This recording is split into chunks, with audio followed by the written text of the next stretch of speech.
Question में 305 को हम लोग सॉल्व कर लेते हैं।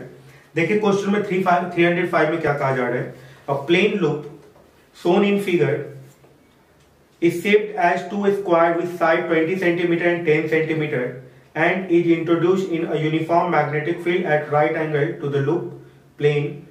The magnetic induction varies with time. V का वैल्यू जो वैरी करेगा दिया हुआ है V equal to B naught sine omega T. B naught का वैल्यू दिया है 10 मिली टेस्ला।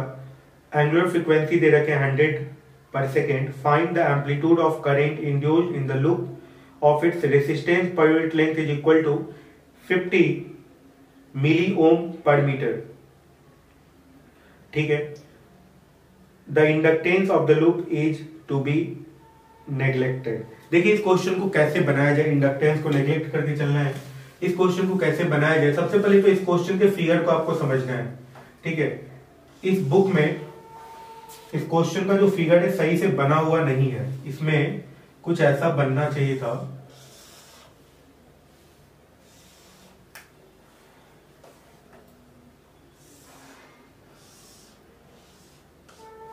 कुछ ऐसा बनना चाहिए था। ठीक है, कुछ ऐसा फिगर बनना चाहिए था। इसका साइड ए है, इसका साइड बी है। निश्चित तौर पे इसका एरिया ज्यादा है तो इसके अनुसार इसके अंदर करंट फ्लो करना है। ठीक है, इसके अनुसार इसके अंदर करंट फ्लो करना है। तो इसमें करंट कैसे फ्लो करेगा, यहाँ पे इनटू द बोर्ड जो मैग्नेटिक फील्ड है साइन ओमेगा टी है, तो टी इक्वल टू 0 पे मैग्नेटिक फील्ड 0 होगा। टाइम के बढ़ने से मैग्नेटिक फील्ड इंक्रीज कर रहा होगा। तो करंट यदि एट इनिशियल टाइम में देखिएगा, ठीक है, इनिशियल टाइम में जब तक कि ओमेगा टी का वैल्यू π/2 नहीं होता है तब तक करंट जो होगा इस केस में, इस वाले में एंटी क्लॉकवाइज करंट होगा। तो इस वाले में जो है क्लॉकवाइज करंट हो जाएगा, ऐसा कुछ होगा। मतलब ये और ये एक दूसरे के करंट का अपोज करेगा। यदि ये दोनों इंडिपेंडेंट होता तो दोनों में क्या हो जाता, at initial moment of time दोनों में एंटी क्लॉकवाइज करंट फ्लो होता, लेकिन ऐसा है नहीं। तो इसमें क्लॉकवाइज, इसमें एंटी क्लॉकवाइज। तो यहां पर जो फ्लक्स लिखेंगे इसके थ्रू φ1, तो उसके थ्रू हम लोग अपोजिट हो जाएगा, है ना। E1 माइनस E2 EMF का यदि वैल्यू लिखेंगे तो यहां पे जो आप EMF लिखेगा इसमें क्या लिखेगा, delta phi by d phi by d t. ठीक है, और यहां पे d phi by d t में डी बाई डी टी, यहां पे B into A1 minus A2 आपको करना होगा, क्योंकि ये इसके थ्रू जो EMF इंड्यूस्ड होगा और इसके थ्रू जो EMF इंड्यूस्ड होगा ये एक दूसरे का अपोज करेगा, है ना। ये भी क्लॉकवाइज करंट फ्लो कराना चाहेगा, ये भी एंटी क्लॉकवाइज करंट फ्लो कराना चाहेगा, ये भी एंटी क्लॉकवाइज करंट फ्लो कराना चाहेगा। ठीक है, लेकिन करंट फ्लो करेगा कैसे, इसमें करेगा एंटी क्लॉकवाइज, इसमें करेगा क्लॉकवाइज, तो एक दूसरे का अपोज कर रहे हैं। ठीक है, तो इस कारण से बी A1 माइनस E2 हम लोगों ने लिखा है। A1 माइनस A2 जो है यहाँ पे A square minus B square हो गया area, A1 A square minus B square, और यहां पे आ गया dB बाई डी टी। ठीक है, तो minus A square B square d by d T.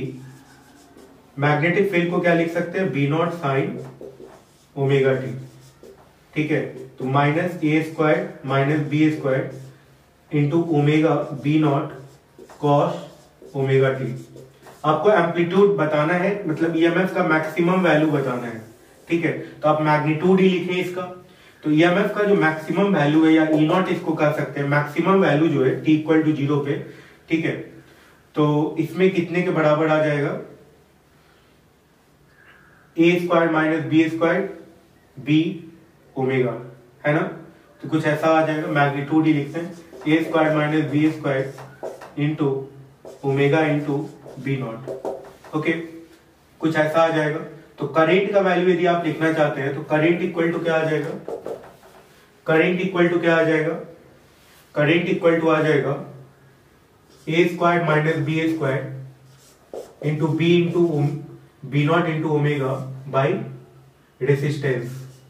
और रेसिस्टेंस का टोटल रेसिस्टेंस कितना आएगा, रेसिस्टिविटी जो दिया हुआ है, रेसिस्टेंस पर यूनिट लेंथ जो दिया हुआ है इंटू टोटल लेंथ, तो 4a plus 4b, 4a plus 4b, तो ये आ जाएगा टोटल रेसिस्टेंस।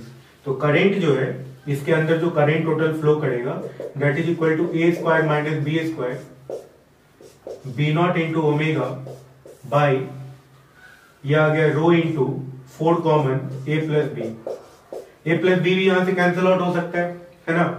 और ए प्लस बी को यदि कैंसिल आउट कीजिएगा तो करंट का एक